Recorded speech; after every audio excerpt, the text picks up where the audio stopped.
गुगु काई रे काईले मो गुगु काईले अच्छा मो ताले साइलेंट हे गछि मो सुना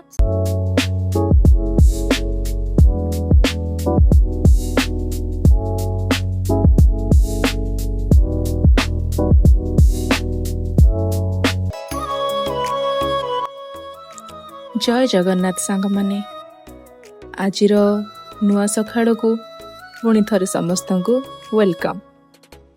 बहुत समय परे पुणी थरे मु फेरिची केवल आपण मानक भल पाइबा पाई।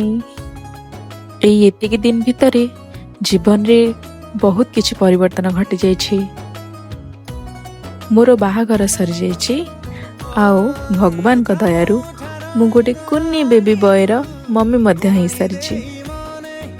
आओ एबे वर्तमान मु जणे गृहिणी स्वामी लंबा आयुष पाई मथारे सिंदूर बेकरे मंगलसूत्र आओ हातरे शंखा कहले कहले मु केमिति देखा जाउछि।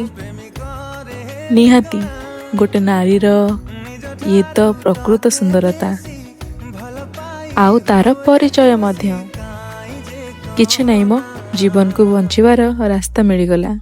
निज प्रेम को सक्सेस करी तांको पाई आज मो मथारे सिंदूर पिंधुची। याठ बड़ खुशी कौन ही पारे। प्रेम को सक्सेस करवाटा कौन एते सहज नाई आज्ञा। बहुत किछि बाधा को सामना करी आज मु आसी ए जगह रे। आपण माने कौन भाबुचंदी ताहले आसंतु मते टिके सपोर्ट करंतु आपण मानकर साथ ही मते आगो को निश्चय नब। जीवन रे बहुत किछि सिखिबार बाकी थिला आओ सिखी गली मध्य। बाय द वे देखिबा को गले एमिति किछि सिखिनी किंतु जेतिकी भी सिखिछि बहुत सिखिछि आ आगो को बहुत किछि सिखिबार बाकी भी अछि। गोटे स्टाइल मारी फुले अड़सई झीटे जिते बेले दायित्वर डोरी रे बांधी जाए सेते बेले जना पड़े असल जीवन माने कौन। एते संपर्क सब को तुलेबा कौन एते सहज। आम जीवनटा जेमिति टिके खट्टा टिके मिठा टिके हस टिके राग टिके दुख टिके सुख सेमिति ये सब संपर्क को भी तुलेबाटा एते सहज नुहे आज्ञा। किए केमिति टाइप रो कहा कथा केमिति किए आम विषय कौन भाबुची ये सब तो मुंड पागल ही जाए। छाड़ आमर कौन जाउची आम जीवन को तो आमको बंचबार ही अच्छी ना। ताहले एते लोक मानक कथारु आमको मिलिबो कौन। किए कहा पाई एठी बांधी हेगी रहिनी आज्ञा। जहा कामरे जे व्यस्त एबे जेमती मो कामरे मो व्यस्त हो जाइछि। मो घर मो संसार मो पिला मो हस्बैंड आउ कौन। बेले बेले इच्छा हुए कि मु मोर से पुराना दिन को फेरी जाती किंतु आजिर दिन भी किछि खराब नहीं। मु बहुत भलरे अछि।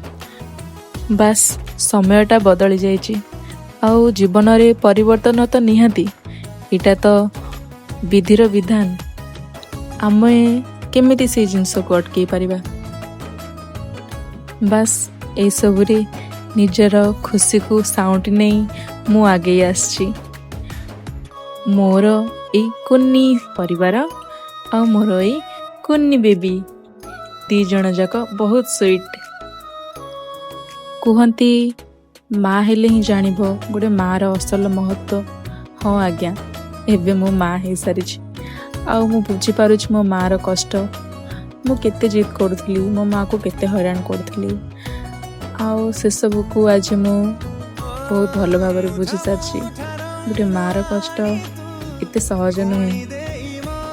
बस जीवन रे एतिकी ख्वाहिश रहिला कि मो बेबी को केमिति गोटे सुंदर जीवनटीए ता हाथ रे गढ़ी ता हाथ रे थोई देबी। वीडियोटी भल लागिथिले लाइक आ सपोर्ट निश्चय करिवे। धन्यवाद। जय जगन्नाथ।